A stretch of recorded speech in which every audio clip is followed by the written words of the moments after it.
Listen, let's talk about the Jacksonville Jaguars. Oh, we got to go to break. Hey. Jaguars. I'm sorry. Those are just the NFL Network drafts.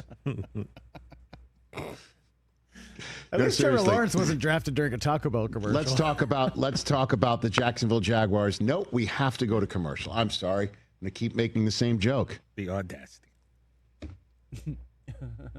Liam Cohen said last week they're never going to get the respect.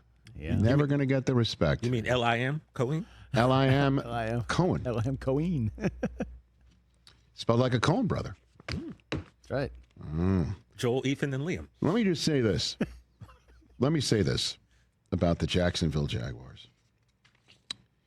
This game that we saw Trevor Lawrence play against the Jets is exactly why I wanted the Jets to draft Trevor Lawrence. But nope. I had the chance Frank to. Gore score against the Los Angeles Rams. Who could forget that day? Nope.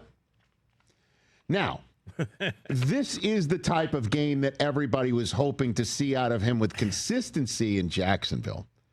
But when this guy was at Clemson running away from everybody or just dropping dimes on everybody and his hair was flowing and it was just as perfect as it is today, this is the game everyone was thinking about when he was viewed as a surefire, can't miss, gotta have first overall quarterback drafted prospect. Trevor Lawrence is getting it done. Third consecutive game with a passer rating of 100 or better. That's tied for the longest such streak in his career, 2022. Now, this is what we all thought that was going to happen with regularity after Doug Peterson took over. He certainly didn't do it when Urban was there.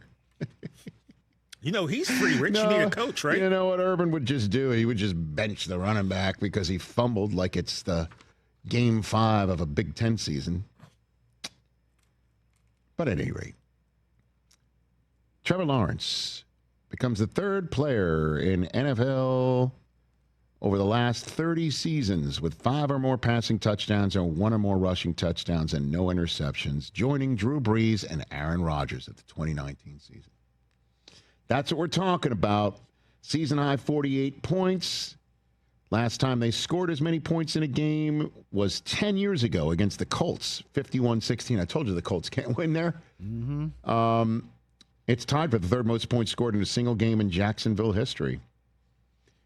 And what I've seen of Jacksonville with my own 2 eyes was a team that couldn't basically tie their shoes without getting a drive-killing penalty thrown on them. I mean, when I saw the Jacksonville Jaguars in London, and we were talking to Liam Cohen before that game, you get the exact timing of it. Jacksonville and London it was week 7. All right, so keep that in mind here.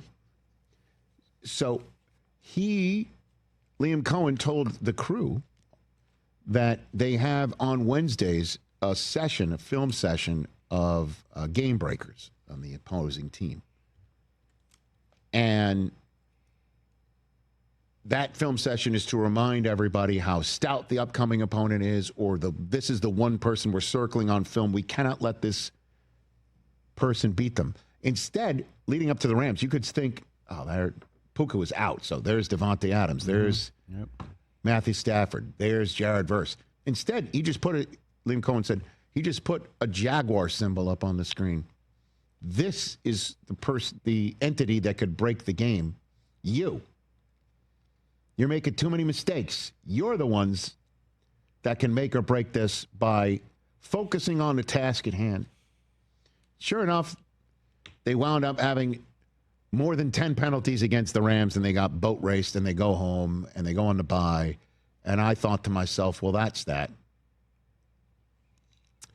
Then they come off the bye, they go to Vegas, and they win in overtime.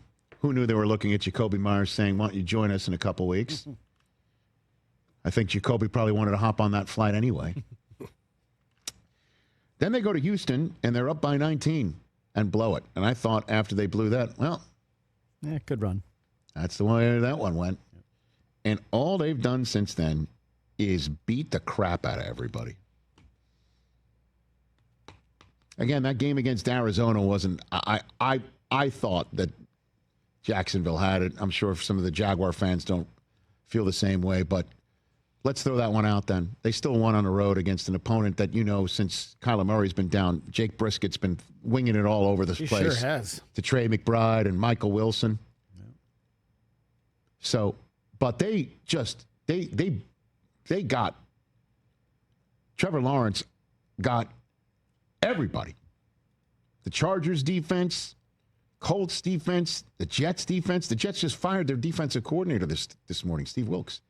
And they also got Justin Herbert on the ground and out of the game. They hit him so hard. Jim's like, Uncle, we're done here. Trevor Lawrence asked if he is at the apex, if you will, of his confidence. Is there a time you can remember that you were playing maybe this confident, this free out on the football field? That's a tough question. I don't know. There's been times where I've felt that way, and but definitely this as confident as I've felt. Just the feeling in our locker room and our team and our offense. It's been fun. So we got to continue to build on that and can't get complacent. There's still a lot more ahead for us, and some big games coming up. So we got to continue to push and get better. Like there's still things we need to clean up, but it's been a lot of fun, and I feel great, feel confident, and I think our whole offense feels that way. Man, just ask the guy in the front office and Tony Baselli. You remember big games against the Denver Broncos back in the day? I do.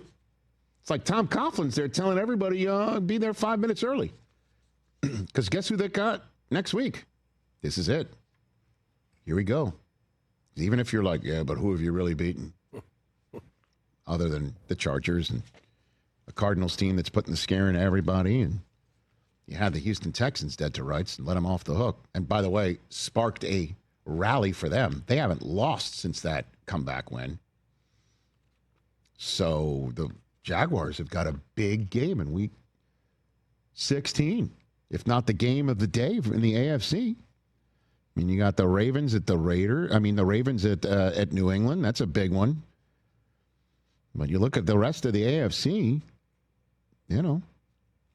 that's a pretty big one, to say the least. Because the Jaguars have a shot at the 1 seed. They win that one, they got a shot at the 1 seed. Because if the Chargers, I just laid out for how the Chargers could be the 1 seed. If the Chargers wound up having the same record as the Broncos, they might win the division. But guess who would maybe have the same record as the Chargers? A team that beat the crap out of them. The Jaguars have a shot at the 1 seed if they win this game in Denver. 100%. So how's that for respect? Hey, you made it all the way to the end. Thanks for that. Check us out every single day streaming live on Disney Plus and the ESPN app 12 to 3 Eastern.